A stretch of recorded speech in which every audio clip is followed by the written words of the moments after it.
Boom. Welcome everybody back from what was hopefully an extremely productive, but also extraordinary time with friends and family last week. We sure missed you all and can't be more excited about how we're going to jump right back into the flow with our national call, starting off with our builders call. So fortunate today. Everybody knows these two individuals on the screen today. Absolutely beloved across multiple hierarchies, participants in so many things that go on behind the scenes with trials, with new types of programs that we're trying to document for success in the future. These two are definitely individuals that are leaned upon quite a good bit. We're very blessed to have Regional Agency Director Amy Fine and agency owner and top producer, Mr. Sean Boatman. I think if you haven't had the experience of getting to know and hear from Sean, you're all in for an exceptional treat. Just such a kind-hearted individual that is extremely intelligent in this business. And as you all know, Amy Fine working on a one of the most significant runs to 120 that this company has seen, and doing it in such a pace and in such a manner that would make the likes of any agency owner proud to be associated with. So Amy and Sean, I just want to say thank you so much for answering the call during the Thanksgiving week to jump on this builder's call and pour into the company. And we just appreciate everything you do. Man, thank you, Todd. That means a whole lot. And it is an honor to be here. It always is. Anytime Todd Spivey texts you and asks you for something, just word of advice out there, just say yes. Just always say yes. Just be a yes woman, a yes man. So thank you, Todd, for thinking of us. And we are so grateful to be in business with incredible individuals like you and the leadership here. Yeah, we'll get this kicked off and then we'll pass it off to you before that national call. Thank you, Todd. And Perfect. Feel free to interject. You know, if you think of something or have a question, feel free to jump on in with us. We love that open format here. So Will do. Amazing. Well, everybody, my name is Amy Fine, direct to the one and only Kevin Purdy, and incredibly grateful to be here. I've been with the company now. Sean, I have no long how long I've been here. I got to be honest. I think I've been saying I've been here for 5 to 6 years for a couple years. So at this point, I'm not quite sure how long I've been here, but I know I got licensed in 2017 and have been here and really plugging in ever since then, and incredibly grateful for my journey here. So just excited to be here. I live in the beautiful Salt Lake City, Utah. For those of you that are in Utah, please, let's be friends. There's not a whole lot of us out here. So if you are in Utah, let me know and we can all hang out, but excited to be here. And I want to real quickly introduce to you guys Sean Boatman. You heard a little bit from Todd Spivey. Sean Boatman is the definition. When I think of a servant leader, that's who I think of. Sean leads from the front, but he leads from intention and leads from his heart, and the consistency that he brings to the table, not only for himself, his family, and his team, goes without saying. So I'm just beyond grateful to be in business with Sean. And every single time I intro you, Sean, I always think back to how we met. The rocky start, Ames? The rocky start. You know, I'm gonna tell the story for those of you that don't know. Just take a stab at a guess. You know, if you want to post in the chat, you're welcome to. But I used to post recruiting ads on Craigslist. I'm a millennial. I don't even know how I know what Craigslist is, but I posted a job ad on there. I'm pretty sure it's like $15. And lo and behold, Sean Boatman, you applied. Yeah. The first 2 minutes of that conversation,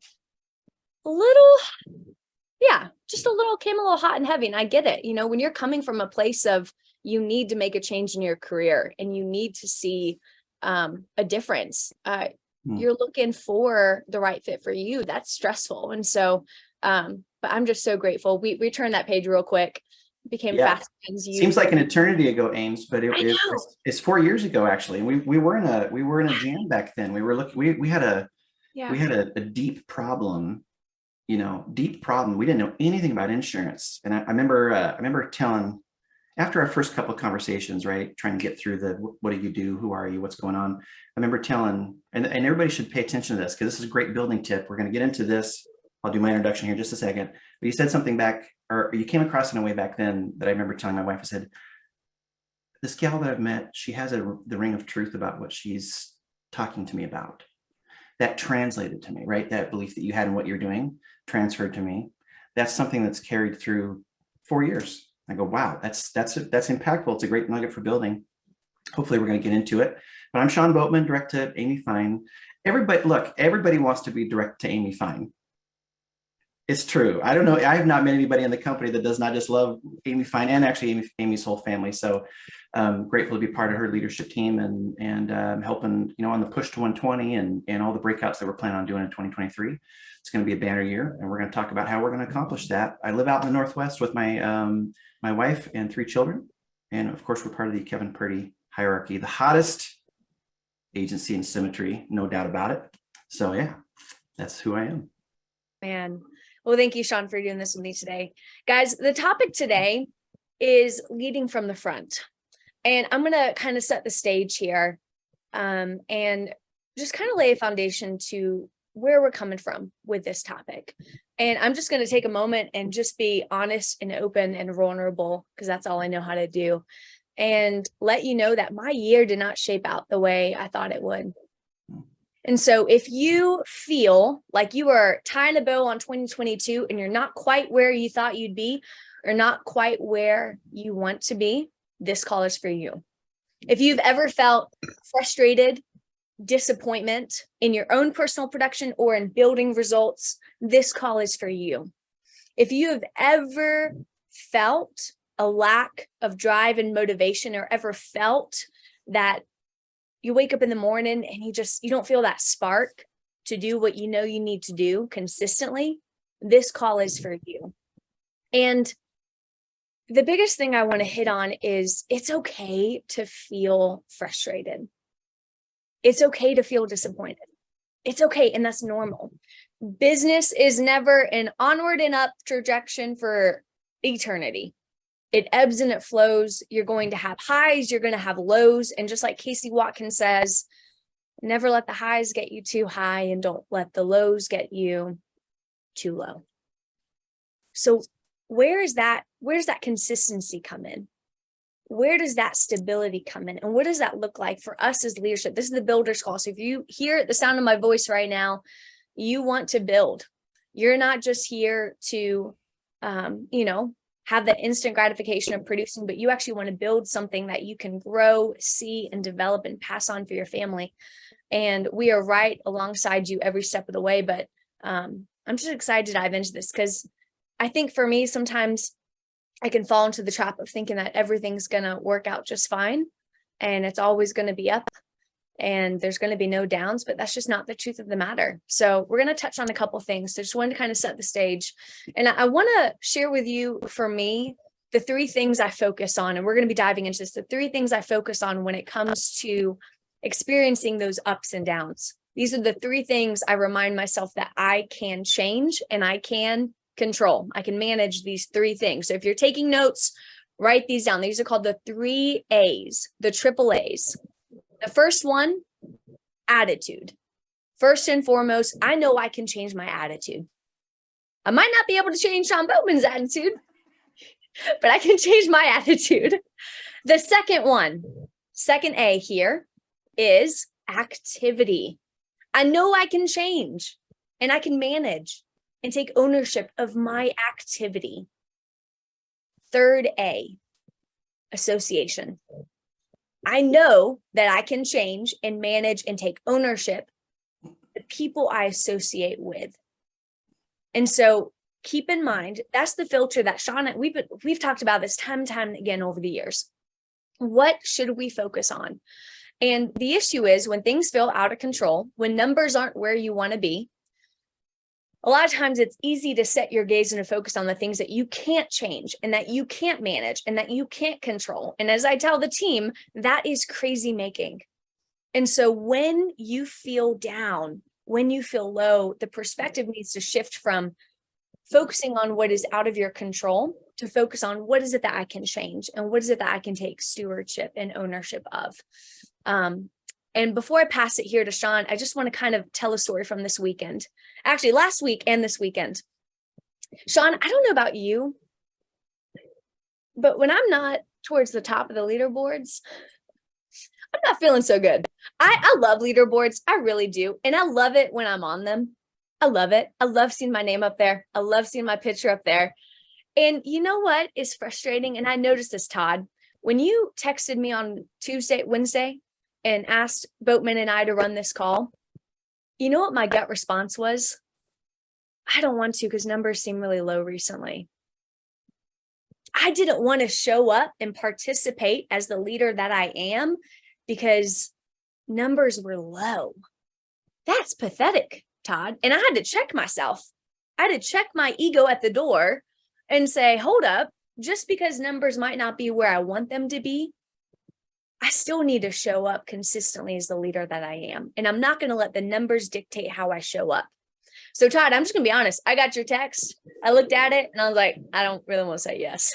But usually when you feel that, that means you need to say yes. Do you agree with that, Todd? Have you ever felt that before? Like something's knocking at your door and you want to say no and you realize I need to lean into it? In many cases, that is the exact time that you should be seeking out to lean into it for sure. Absolutely. Absolutely. And so guys, after Thanksgiving, got back home over the weekend, was on Saturday, and I decided, what can I change? What for me can I do to take myself out of this woe is me? Team numbers might not be where they're at. What can I do? And I can change my activity. I know that. So guess what I did, Boatman and Todd? I got on the phones, dialed for 4 hours, and I booked 7 appointments, wrapped the day with booking 9 appointments, all on Razor Ridge Leads on Switchboard. Already written 6 applications this week. I was able to take back ownership and take back some of that like confidence that I know that I can do.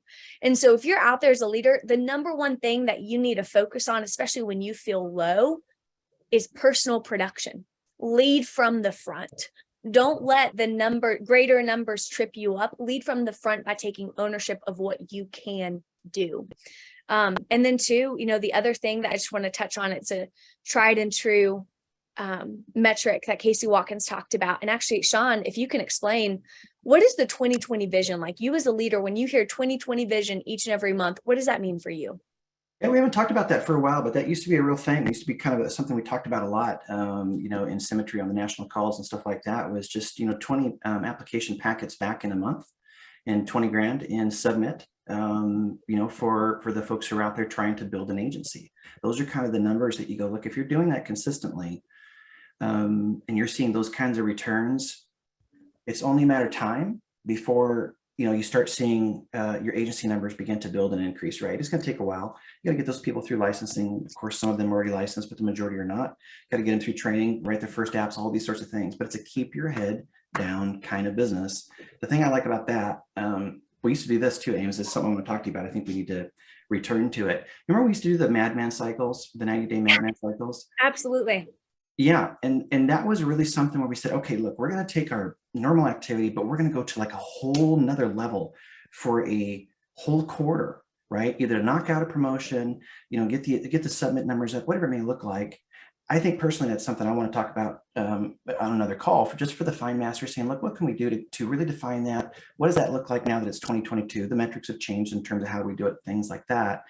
But that 2020 vision, coupled with like a 90-day madman cycle, we used to see so many people get their promotions, hit their AO pushes, hit their 115, 120 runs, because they had a condensed, concentrated period of time where they went, I'm leaving everything out in the field, everything, right?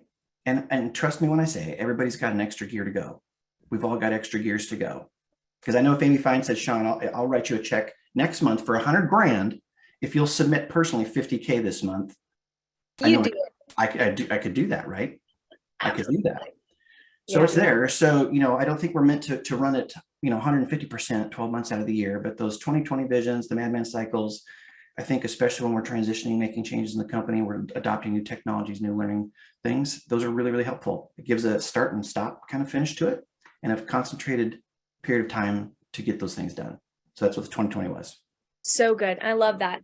And when it comes to leading from the front in times like this, your team is looking at you. Like Yeah. Sean Boatman, your team's looking at you constantly.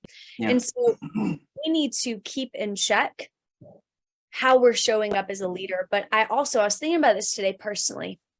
I focus a lot about how I'm showing up as a leader to my team, but you know what I don't show up? You know what I don't put a lot of thought to, Sean?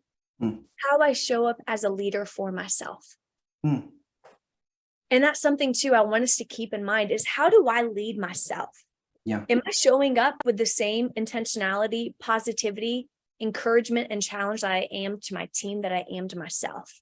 So, Sean, I'm excited to kick it off to you because you really love to get into the nitty gritty of things. I think that's a strength that you carry. I don't always steward well.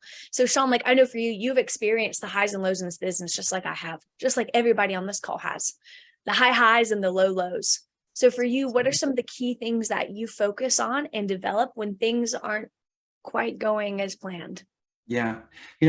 Just a point and credit to our teams, because I think we have just incredible people on our teams. I think that it's not hard to find flaws in my leadership. If people are going to be looking, it's like they're out there, right? And I'm appreciative of the grace too that people have because they know that we're growing and they're growing. We're just all kind of collectively maturing as business owners, as leaders, and things like that. So kudos to all of our teams for allowing us to grow into these levels of leadership, right? There's a reason why they're called levels of leadership, because you grow into them. You don't just show up there. Look, I've been kind of kicking around the sales world for a really long time, and I've seen some different things that have happened over the years. 2008 happened. I had another really deep impact in about 2016, and another back in 2001, right? Different industries. But I saw something really interesting. I happened to be at pretty good companies at that time. And one of the things that I noticed that these companies all had in common is when everybody else was retreating, they were pressing in. Like when people were going, hey man, things are tight, we're going to stop, we probably need to stop advertising or really take the advertising budgets down, sales teams are starving, all these sorts of things. The companies that actually survived and came out the other side were the ones that pressed in and said, no, I'm probably going to do more advertising. I'm going to do more calls. I'm going to do more client visits, right? I'm going to do more job site inspections, whatever that looked like in that industry, when other people were retreating and pulling back or questioning, or maybe their belief was less than stellar. The companies that survived, and not just survived, but thrived, came out of the other side with huge market share. A lot of companies that didn't do that went out of business, right? And guess what was left over for the people who were standing? Just huge market share. So what I've taken from that personally is I go, look, I know, first of all, the first thing I want to say is difficult times come. And I just want to be okay with that. Know that that's a normal cycle of it. I don't want to make that, I don't want to get too high. I don't want to get too low. I just kind of want to name the monster in the room. If I go, look, I'm having a difficult quarter or a difficult week or a difficult month, I want to acknowledge that, name it, and then game plan around that. Say, okay, I see exactly what it is. What am I going to do now? What is my activity going to look like for this week? Whether that's building or recruiting, or building or producing, or coaching agents, or whatever it's going to look like. I want to own that part, right? Which is the first thing you were talking about, Amy, is right, owning your activity on it. And I say that the part of that is impactful and meaningful for me is to say that is a commitment. Look, this business, in a sense, I treat it a little bit like my marriage, in the sense that when Brandon and I got married, I closed the door on all other romantic possibilities, right? That's it. I'm committed to her. I am committed to her deeply. It doesn't matter what the obstacle is. When something comes up, we're going to work around that and find it and challenge and grow through the challenge and work together to get there.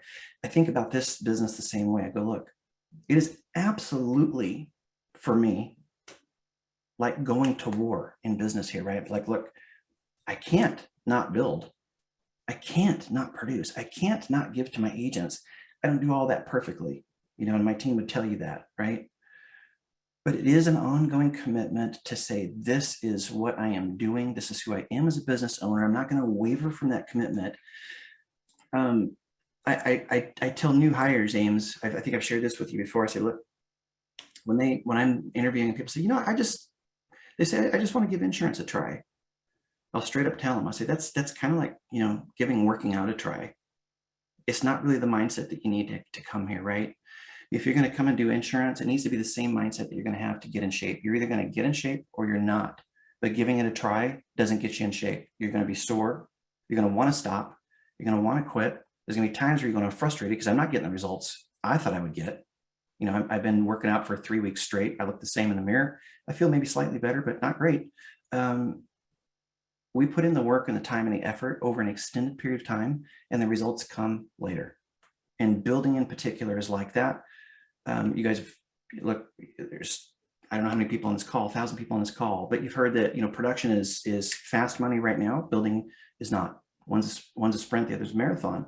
So when I'm looking at that, I'm going, look, I want to know that difficult times will come. That's normal in business. It's been that way ever since I can remember, outside of insurance, outside of any other industry. And I'm okay with that. I don't want to over panic. Look, I still did 20,000. I didn't blow the doors off it, but I still got on the phone, stopped what I was doing, did 20 grand in November, not a huge amount, but that was all on Razor Ridge leads. So I know it could be done. And that was really only probably about 15 hours a week in production time. The rest was going towards training and management and things like that.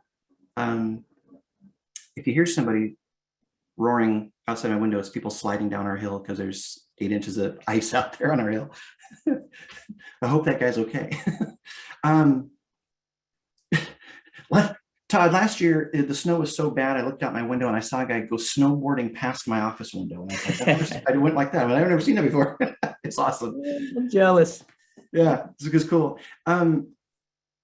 So look, I think back to your question there, Amy, is what I personally want to do is I want to say, look, I want to make sure that my activity reflects the level it needs to in order to get the production that I need. Got to pay the bills, got to have the money to recruit, got to have the money to build, got to have all, the money to train, all these sorts of things. That's first and foremost. If I'm not producing the numbers that I want, I just don't feel good. I just don't. I'm a sales guy, right? That's what I've been doing for most of my career. So that's always going to be the place that I retreat to first is, what does my activity look like? Am I actually working, or am I thinking that I'm working? And there's a big difference. There's a big difference, right? There's busy work and then there's work that just gets stuff done. Income producing activities for me is getting on the phone, working with the Razor Ridge leads, working with, mortgage protection leads, whatever it is that I'm working there, but also doing the same thing in the building and recruiting, following up with agents, sitting on interviews. I have a minimum of 18 a week. I want 18 interviews per week. I've got that down into 3 hours, 18 interviews. Now, on top of that, I do a group second interview. I got this from Ashley and Tyler, right?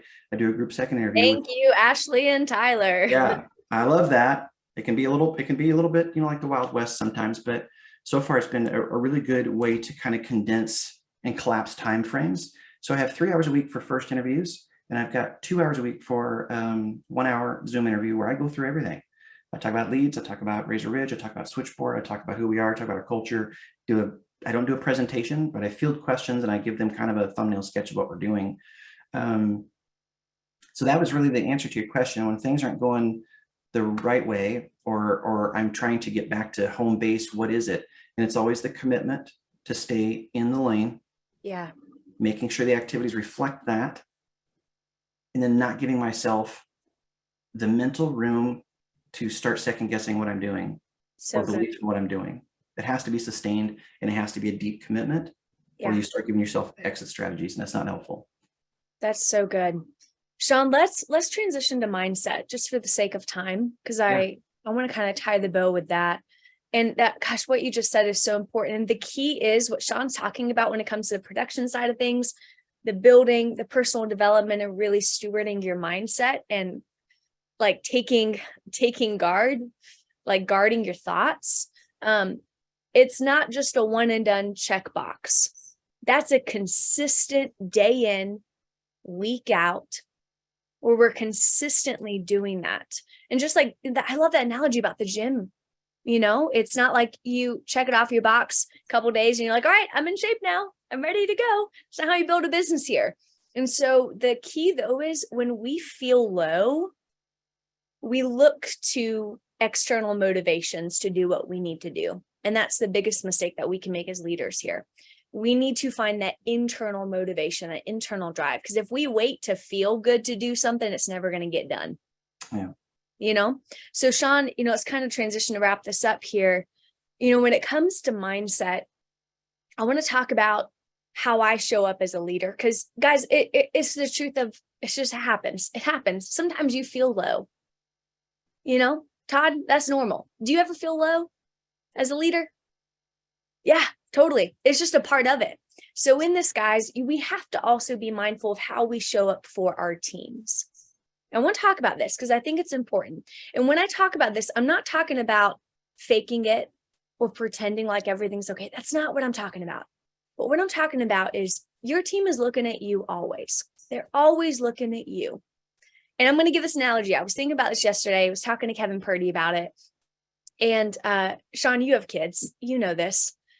When a toddler, let's say, one of your little girls, when she was really young, she fell, hit her knee, it was a pretty hard fall, but she hasn't cried yet. And she looks up at you or Brandy. And you know what she's doing? She's waiting to see how you respond to her falling, which will impact how she responds. So if you freak out and you're like, oh my God, baby, are you okay? Guess what? She's gonna start bawling. But if you look at her and say, hey, baby girl, woof, you're tough. That was a really big fall, but man, God, you caught yourself really good. You're doing good. You're good. Okay, good. Let's get back up. It's not going to be that big of a deal. And so remember, as leadership here, you guys, your team is looking at you. Your team is looking at you. So we need to be mindful of how we show up consistently and making sure, like we talked about at conference, that we are always stewarding that support and challenge, but making sure that our internal world, if we're feeling discouraged, to bring that up. Don't bring that down. Bring it up. Don't bring it down. So Sean, I just want to pass it to you. And like for you, any last thoughts on stewarding your mindset and stewarding your thoughts and taking things captive? Like for you, what comes to mind? Well, it's a builder's call, right? So one of the things that I won't allow myself to do is, if my personal production is down, then let my recruiting efforts also be down, right? Like sometimes we can just go, well, this thing isn't working, so therefore everything's not working. Right. It's just not a helpful way to think about it. So for instance, I don't want to allow my mind frame to, or my mindset to allow weeds to grow, right? Because it has a way to spread out, right? You say, well, maybe my production is down, and that mindset kind of creeps into my recruiting and building. Maybe it creeps into my team's mindset. It can spread like a cancer. We just don't want to do that. So I say the first thing I want to do there, because this is a builder's call, don't let your recruiting efforts sag if you're struggling with production. Get creative. Get on social media. Get on Craigslist. Holy cow! I found Amy on Craigslist. She found me on Craigslist. You can go post an ad there for next to nothing. There's all kinds of places that you can get busy and do that on, even in your appointments that you're sitting on. This 6 inches between our ears is the number one determining factor between an agent's success here and their failure. How we think and process the actions, the wins, the successes of the day. And it may be, when you're in the holiday months, maybe recruiting is a little bit more down. That means we need to do more with less. Amos, we've been using a spreadsheet that has been tremendously helpful just for tracking agents all the way through the process, where they're at in the onboarding process. I'm sure, folks who are really experienced at building have things that are similar. Probably gonna have to work just a little bit more, a little bit more efficiently, a little bit more intentionality in the recruiting efforts, during the holiday weeks. I don't know. But what I want to make sure is that the people that are coming into my sphere of influence are getting the best of me as possible that I can give. That means being efficient, using the right tools, having the right language coming forth, and making sure that they're stepping into an arena that they fully understand and they're stewarded through. So, that's a little bit of it. I mean, we could talk about that for a good long while, but that's the kind of We stuff. could talk about that for months. Talk about that for months. Let's go. So good, Boatman. Thank you for joining this call with me. Seriously, you are one of my best friends in this business, and just so grateful to partner with you. But guys, just to wrap this up, just remember the 3 A's. As a leader here, and guys, this is a producer call starting now, kicking off. Welcome everybody who's joining. Write these down if you haven't written them down yet. These are the 3 A's, the 3 things that you can change and manage and take ownership of, especially when you're feeling low. First A, attitude. Second, activity. And third, association. So remember that as a leader, when you're leading from the front, remember those are the things that you should focus on. Don't focus on the things out of your control, but focus on the things that you can take ownership of and allow you to step into that place of finding those wins and taking back ownership of where you maybe feel like you lost some ground. And remember, like Sean said, the hardest part of the business is right here in between your ears. And so make sure that you steward that well and focus on what you can change and what you can manage. So Todd, thank you for reaching out to me last week. Even though I wanted to say no, I said yes. I'll always say yes to Spivey. Thank you. I appreciate you. Appreciate you so much. And I think we all just got to experience exactly why you did say yes. And I didn't know that conflict was in between your ears. That's the way you showed up to me was absolutely will be there. So excited. What an honor to be on the call. So just goes to show you exactly what was going through her head is not how she showed up. And that's how a leader responds. Thank you so much, Amy. Great job, Sean. Good to hear from you, my friend. Well done, Boatman. Welcome back, Brandon and Casey. Oh, yeah. Thank you. Brandon, real quick, Boatman, he was like, I wanted a really cool nickname. He's like, I just got my last name said different. But I told him, I was like, you got a nickname though from Chief. That's it. No, I agree though, Sean. We should have done better. It's just such low-hanging fruit. I mean, It is, but nicknames, I didn't get named the dinghy, which I figured was going to be in the mix because Be the way boat worse, reference. So that can't happen, right? We could just call him Way worse. Skipper. Yeah. Skipper. Skipper. Skipper. I like that. Nice. All Like over that. there. Looks more like the professor though. So I tell you what, if you have a nickname for the Boatman that's better than Boatman, slap it in the Q&A down there and we'll give it a whirl. We'll vote Skipper's, on it. we can have a vote on it for sure. Skipper's Skipper's pretty solid. strong. Where was Amy with that one when we were trying to come up with Boatman for hours?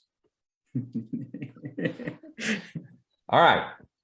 I got a lot of stuff to cover. Casey, have you had your lunch today? Did you have a Shane lunch? I did. Good bowl. How would you rate it? It was excellent. I would say 10 out of 10. Really? Always He's consistent. Strong. gonna be- Consistent. No surprises. He's going to be thrilled to hear that. Mhm. So we need everybody to kind of buckle up because we got 2 weeks worth of leaderboards, Spivey. Yep. Today is officially the last day of November. If your leader is, or if you are trying to get a few more apps in there to get your contract raised, the good news is we have instant issue products and you just need to go get some leads. And we've got about 11 hours Eastern time left to just hammer down. It's the most amount of business, Casey, that you ever wrote back in the day in a day. Mm. Do you remember that? I'm pretty sure I definitely hit the 10,000 plus mark in a day before. For sure. Yeah.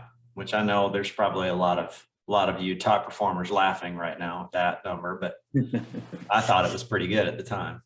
How about you? Well, I don't want to brag.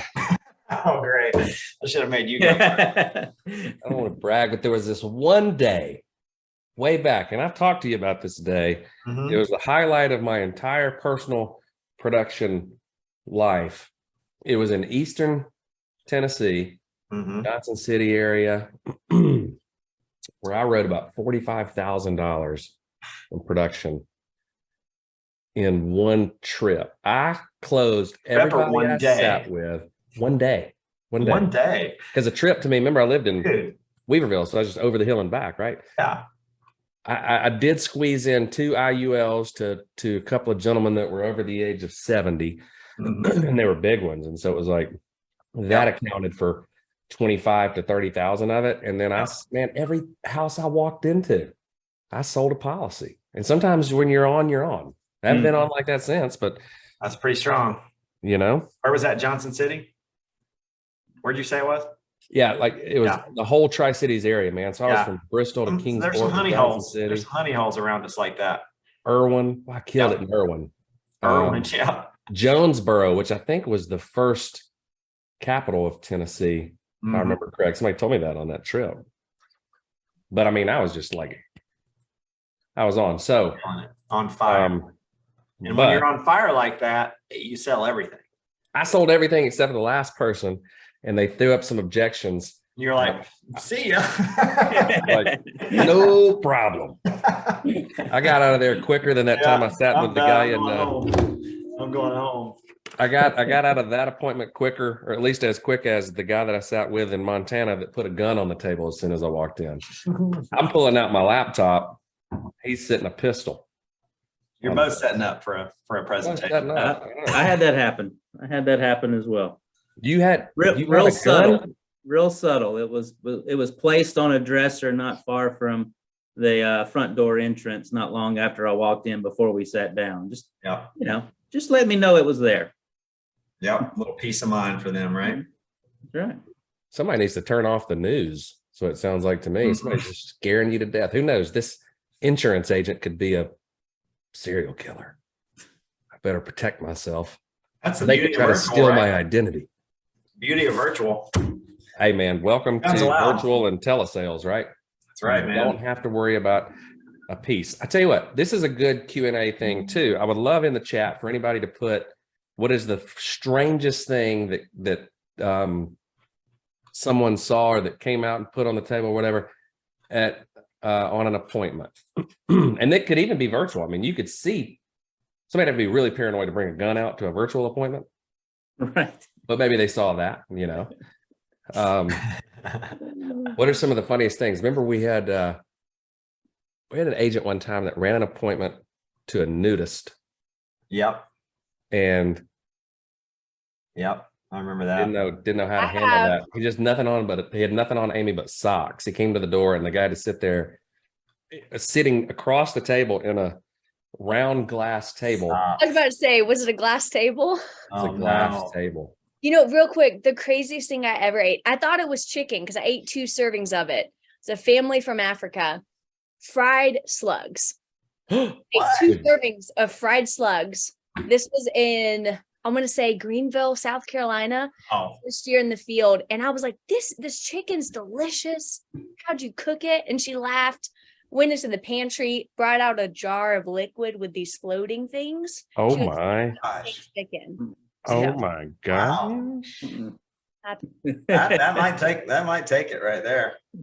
We used to eat in the homes. That was our biggest sales tip. That was like that. Yeah. Like when it was all in home, like it was like if you eat in the home, you got at least a 50% better shot at closing that deal. I know. Like you got to be careful with that because you might get slugs.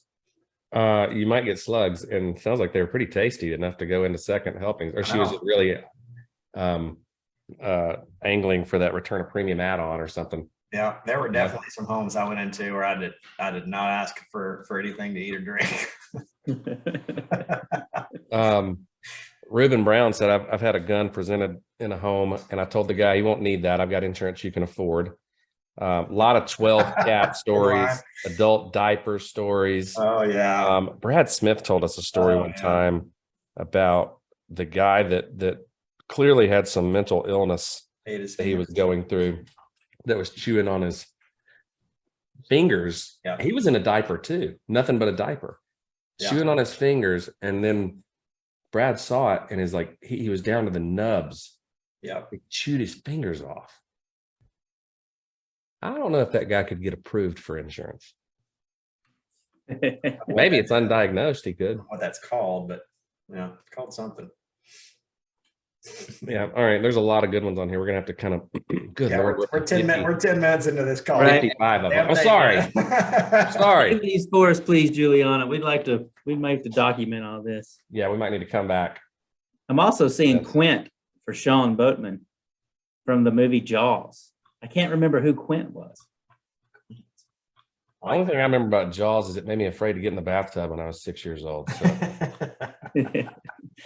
That's good. All right, I'm gonna share my screen. I'm rusty, man. I haven't done this in a few weeks. I hope everybody had a great Thanksgiving, by the way. We certainly did, and we hope that you guys did.